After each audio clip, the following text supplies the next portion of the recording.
अच्छा जी, परचेजेज़ रिटर्न और sales return की एंट्रीज़ मैं एक्सप्लेन करने की कोशिश करूँगा इस वीडियो के अंदर। और आइए स्टार्ट करते हैं। देखें, सबसे पहले हम जो लेफ़्ट साइड पे एंट्री कर रहे हैं ये है कैश परचेज़ की। ठीक है, कैश परचेज़ की एंट्री क्या होती है? डेबिट करते हैं हम परचेज़ को और क्रेडिट करते हैं कैश को।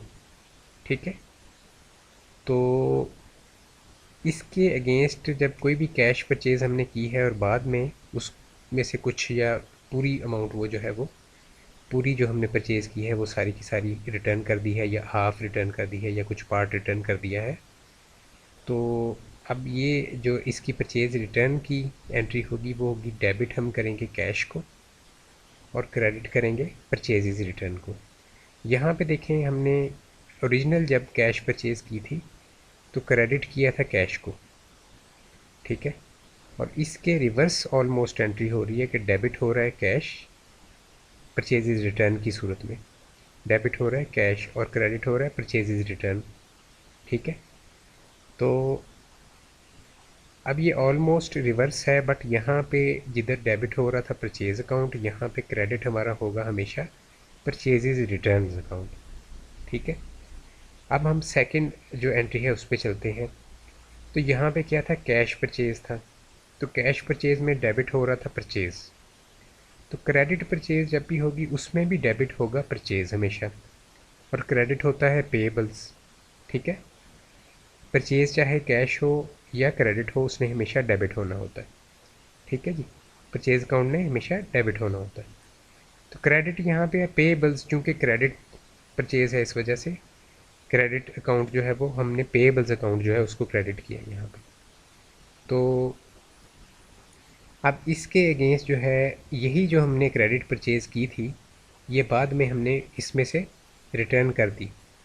तो अब यहाँ पे परचेज़ रिटर्न की एंट्री ये होगी कि डेबिट करेंगे पेएबल्स को और क्रेडिट करेंगे परचेज़ रिटर्न्स को। आप देख सकते हैं कि जो हमारी ओरिजिनल एंट्री थी उसमें क्रेडिट पेएबल्स था और यहाँ पे डेबिट पेएबल्स हो रहा है। ठीक है जी, और क्रेडिट हम कर रहे हैं परचेज़ रिटर्न्स को, जबकि यहाँ ओरिजिनल जो हमारी क्रेडिट परचेज़ की एंट्री थी उसमें डेबिट परचेज़ को कर रहे थे हम। ठीक है, परचेज़ को या परचेज़ अकाउंट को। तो अच्छा, अब इससे आगे हम मूव करते हैं सेल्स की रिकॉर्डिंग के लिए। तो कैश सेल्स को हम रिकॉर्ड करते हैं, डेबिट करते हैं कैश को और क्रेडिट करते हैं सेल्स को। ठीक है, तो अब यही जो सेल्स हमने कैश पे की थी इसमें से कुछ हमें रिटर्न आ गई, तो उसकी हम एंट्री करेंगे कि डेबिट करेंगे सेल्स रिटर्न अकाउंट और क्रेडिट करेंगे कैश। ठीक है, यानी इसके ऑलमोस्ट ये भी आप देख सकते हैं कि ये एरोज़ लगा के शो किया हुआ है कि ये यहाँ पे डेबिट अगर कैश हो रहा था तो यहाँ पे क्रेडिट हो रहा है। अच्छा, अब इससे ऑनवर्ड हम मूव करते हैं कि अगर क्रेडिट सेल होती है तो उसको हम रिकॉर्ड करते हैं अपने बुक्स ऑफ अकाउंट में, डेबिट करते हैं रिसीवेबल्स को, क्रेडिट करते हैं सेल्स को। ठीक है, और इसके बाद जनाब सेल्स रिटर्न अगर हो जाती है, क्रेडिट सेल हमने की थी और उसमें से कुछ रिटर्न हो गई, तो डेबिट करेंगे सेल्स रिटर्न को और क्रेडिट करेंगे रिसीवेबल्स को। आप देख सकते हैं यहाँ पे रिसीवेबल डेबिट थे और वो यहाँ पे क्रेडिट किए हैं, और यहाँ पे सेल्स जो है वो क्रेडिट थी और यहाँ पे सेल्स रिटर्न को हमने डेबिट किया, यानी ऑलमोस्ट ये भी उसके अपोजिट होती है। बस ये है कि सेल्स ओरिजिनल रिकॉर्ड होती है और रिटर्न के टाइम पे सेल्स रिटर्न अकाउंट जो है वो उसके अंदर जो है वो एंट्री होनी है। ठीक है, अच्छा, अब मैं इसका एक और आसान आपको जो है तरीक़ाकार बताता हूँ। स्टार्ट से दोबारा चलते हैं। देखिए, परचेजेज़ जो होती हैं इसका आप एक मतलब पेट याद कर लें कि परचेजेज़ जो हैं वो हमेशा डेबिट होनी है। ठीक है, स्टार्ट से हम यहाँ से चल रहे हैं। परचेजेज़ हमेशा डेबिट होती हैं। एक इफ़ेक्ट आपको याद कराऊंगा, दूसरा आप ऑटोमेटिकली पेपर में कर लेंगे। ठीक है, परचेजेज़ क्या होती हैं? डेबिट होती हैं। जब भी परचेजेज़ की रिकॉर्डिंग होती है तो परचेजेज़ डेबिट होती हैं, चाहे कैश परचेजेज़ हों चाहे क्रेडिट परचेजेज़ हों। अब आपके जहन में एक एंट्री पक्की बैठ जानी चाहिए कि परचेजेज़ डेबिट और कैश क्रेडिट। ठीक है, यानी परचेजेज़ डेबिट होनी है, परचेजेज़ कभी क्रेडिट नहीं होनी।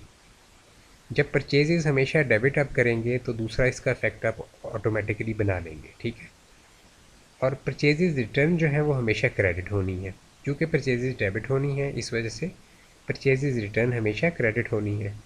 तो परचेजेज रिटर्न जब हमेशा आपको याद है कि क्रेडिट होनी है, तो फिर इसका डेबिट इफेक्ट आप बड़ी आसानी से बना लेंगे। ठीक है, इसी तरह यहाँ नीचे देखें, परचेजेज रिटर्न क्या हो रही है, क्रेडिट हो रही है।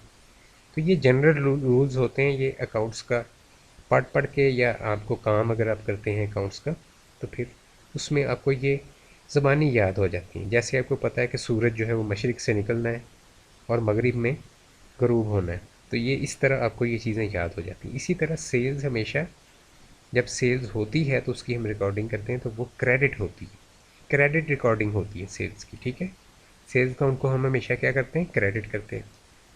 ये देख लें, दोनों में चाहे कैश सेल हो चाहे क्रेडिट सेल हो, सेल्स हमेशा क्रेडिट होती है।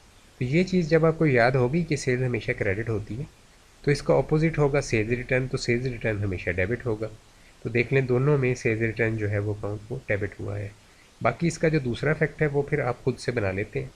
जैसे यहाँ पे सेल्स रिटर्न के अगेंस्ट कैश है, क्योंकि कैश पे सेल्स हुई थी जो रिटर्न हो रही हैं, तो फिर कैश काउंट को आपने क्रेडिट कर दिया।